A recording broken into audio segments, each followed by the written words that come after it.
ایک شخص رات کو سو رہا تھا، اس کو نیند نہیں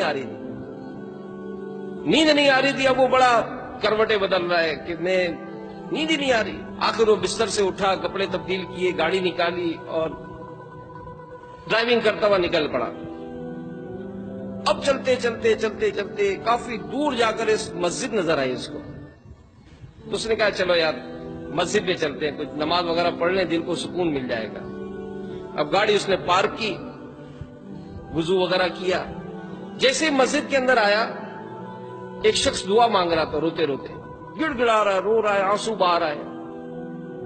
اب اس شخص نے جب اس کو روتے ہوئے دیکھا تو دل میں اس کے خیال آیا کہ لگتا ہے یار اس کے مدد کے لیے مجھے بھیجا ہے۔ اب جیسے ہی وہ دعا سے فارغ ہوا، اس نے آگے بڑھ کر سلام کیا اور اس سے پوچھا کہ بھائی خیریت، آپ اتنا رو رہے ہیں؟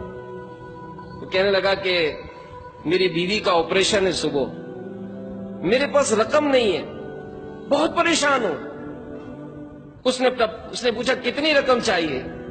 کہ 10,000 روپے کی ضرورت ہے۔ اس نے جیب سے پرس نکالا، 10,000 روپے نکالے اور اس کو دیے۔ جیسے اس شخص نے 10,000 روپے لیے، وہ شخص کہتا ہے کہ میرے دل میں بڑا سکون طاری ہو گیا، میرا دل جو بے چینی تھی نا وہ سکون میں تبدیل ہو گئی۔ میں نے کہا کہ بس یہی نیکی مجھے کرنی تھی۔ اب میں نے بڑی محبت کے ساتھ اپنا کارڈ نکالا اور اس شخص کو دیتے ہوئے کہا کہ یہ کارڈ رکھ لو، جب بھی آپ کو ضرورت ہو آپ میرے پاس آ جانا۔ تو اس شخص نے 10,000 تو رکھ لیے، کارڈ واپس کر دیا کہ اس کارڈ کی مجھے ضرورت نہیں ہے۔ کہنے لگا نہیں رکھ لو، جب ضرورت ہو تم میرے پاس آ جانا، تمہاری میں مدد کر دوں گا۔ کہ نہیں میرے پاس اس سے اچھا پتہ ہے۔ کمال ہے۔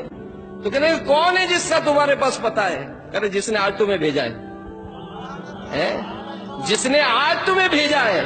ارے میں جب غم زدہ ہوں گا، جب میں پریشان ہوگا، اپنے رب کی بارگاہ میں گڑ گڑاؤں گا، اللہ میرے مسائل کو حل فرما دے گا۔